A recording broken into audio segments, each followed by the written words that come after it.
Hi hello welcome to my channel. ఇవాళ ఎపిసోడ్లో తెనాలి రామకృష్ణ హాస్య స్టోరీస్లో మనము ఒక కథ చెప్పుకుందాం. అయితే ఒకసారి రాయలవారి రాజ్యానికి ఒక సాధువు వస్తాడు.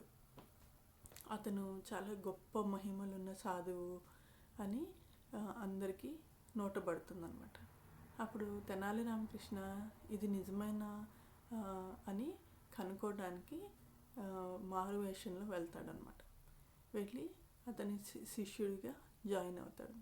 జాయిన్ అయ్యి అతని మూమెంట్స్, అతని ఇవి అన్నీ కూడా తెలుసుకుంటూ పసిగడుతూ ఉంటాడు.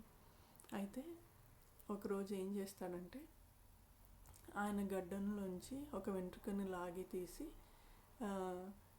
అందరికీ భక్తులందరికీ చూపించి, ఇదిగోండి ఇది నాకు స్వర్గానికి తీసుకెళ్ళే పరికరం, ఇది బాబా గారి ఈ వెంట్రుక నా దగ్గర ఉండగానే నాకు స్వర్గము ప్రాప్తిస్తుందిట అని చెప్తాడు.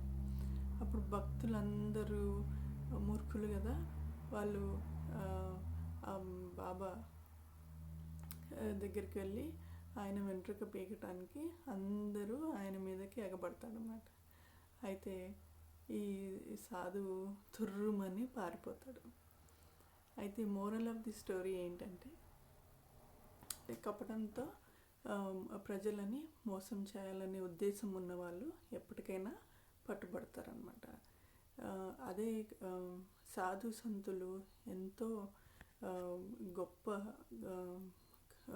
శక్తులు ఉన్నవాళ్ళు, అంటే వాళ్ళు దేవుణ్ణి కూడా సైతం స్మరిస్తూ, ఎల్లప్పుడూ స్మరిస్తూ దేవుని సైతం కూడా చూడగలరు. సో అలాంటి వాళ్ళ దీన్ని ఇమేజ్ని పాడు చేయకూడదు అని తెనాలి రామకృష్ణ గారి ఉద్దేశం అన్నమాట. అందుకే అతని ఆ సాధువు రియలా కాదా లేకపోతే జెన్యూనా అని తెనాలి రామకృష్ణ పరీక్షించాలనుకున్నాడు. ఆయన పరీక్షలో సఫలీకృతమయ్యాడు అనమాట. అందుకనే వంచన మంచిది కాదు. ఏదన్నా ఉంటే కష్టపడి జీవించాలి అన్నప్పుడు కష్టపడి జీవించాలి. వంచటం, వేరే వాళ్ళని మోసం చేయటం అనేది మంచిది కాదు అని తెనాలి రామకృష్ణ ఈ స్టోరీ ద్వారా మనకి మోరల్ ఆఫ్ ది స్టోరీ చెప్పదలుచుకున్నారు. నెక్స్ట్ ఎపిసోడ్లో ఇంకో స్టోరీతో కలుద్దాం. అంతవరకు థ్యాంక్ యూ, బాయ్ బాయ్.